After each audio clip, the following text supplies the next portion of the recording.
નમસ્કાર ખેડૂત મિત્રો, હું એજે મુળિયા આપ સર્વ ખેડૂત મિત્રોનું હાર્દિક સ્વાગત કરું છું. ખેડૂત મિત્રો, ખેડૂત ખુશ તો બધા ખુશ આ વાત લઈ આપણે દર વખતે કંઈક ને કંઈક નવી માહિતી સાથે મિત્રો મળીએ છીએ. મિત્રો, જમીનની અંદર સેન્દ્રીય કાર્બન વધવો જોઈએ, જમીનની અંદર સેન્દ્રીય પદાર્થ જે છે એ જાવો જોઈએ. એના માટે થઈ અને આપણે ખેડૂતોને અવારનવાર જે છે કહેતા હોય કે આપ જે છે એ આપના જે કંઈ કચરો જે છે, જે પાક લેતા જે ડાળી ડાંખળા વધ્યા છે, કચરો વધ્યો છે, પાંદર વધ્યા છે, તો એને જમીનની અંદર પાછા આપો. મિત્રો, આપણા ખેડૂતો જે છે એ સીધા જ જે શું કરે છે તો કે એને જે છે એ દિવાળી મારી દે અને જે છે હળગાવી દે. ત્યારે મિત્રો, અમારા એવા પ્રગતિશીલ ખેડૂત અને આપણા દ્વારા જે છે એ ભલામણ કરવામાં તમામ પ્રોડક્ટ પોતાના ફાર્મની અંદર વાપરે છે. ત્યારે મિત્રો, આજે એમના ફાર્મ ઉપર અમે આવ્યા છીએ. ત્યારે એમને જે છે એમના મગફળી જે છે પલ્લી ગયેલી, અને મગફળી જે છે એ પલ્લી ગયેલી ગયા વર્ષે પલ્લી ગયેલો પાલો જે છે ભૂકો, અને એ પાલો જે છે એ એમણે હળગાવ્યો નહીં પણ એમણે જે છે રાખ્યો, અને આ વર્ષે જે છે એ જમીનની અંદર એ ભેળવે છે. તો એમની પાસેથી જાણીએ કે એમણે આવું શું કા કર્યું, આપનો પરિચય, અને ત્યારબાદ જે છે એ આપે આવો પાલો જે છે એ હળગાવી ન દેતા આવી રીતના જમીનની અંદર ભેળવી દીધો છે, એની પાછળનું કારણ શું?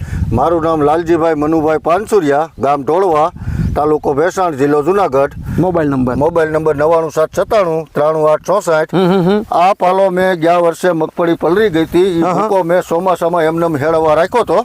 બરોબર. હળી ગયો એટલે હવે ખાતર દેશી ખાતર કરીને નાખું છું. બરોબર. એટલે મોલમાં ગણ કરે. દેશી ખાતર ઓમ તો કે સાહેબ મળતું નથી. હા, બરોબર છે. તો આમ તો આને દિવાળી મૂકીને ન હરગાવાય. હા, બરોબર છે. આ જમીનની અંદર જશે એટલે દેશી ખાતરનું કામ કરશે. દેશી ખાતર આમ જો આવું થઈ જશે. જો આ ઉથરેટી આપણે કરી હોય ને ઢોરની, જો આવું હળી. બરોબર. મિત્રો, આપણે જે છે એ આમ જોઈએ તો જુઓ તમે, એકદમ જે છે એ ધૂળ બની ગઈ છે, અને આ જમીનની અંદર જશે એટલે જમીનની અંદર રહેલા જે સૂક્ષ્મ જીવાણુઓ જે છે, દેશી ખાતર વિના સાહેબ આજ નહીં તો કાલ કાંઈ થવાનું નથી. બરોબર છે.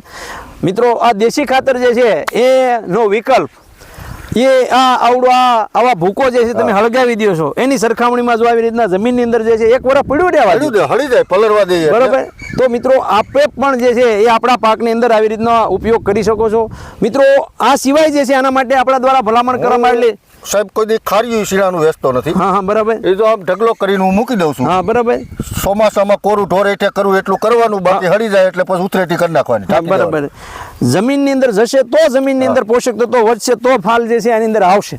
જમીનમાં દેશી ખાતર નહીં હોય તો ગમે એટલા બળ કરશો તો એમાં ઉત્પાદન આવવાનું નથી. કારણ કે જમીનની અંદર સૂક્ષ્મ જીવાણુઓ છે, અને સૂક્ષ્મ જીવાણુઓને જીવતા રાખવા માટે, એને કામ કરવા માટે આ ઓર્ગેનિક મેન્યુર જેને આપણે કહીએ છીએ સેન્દ્રીય કાર્બન, એની ખૂબ જરૂરિયાત રહેશે.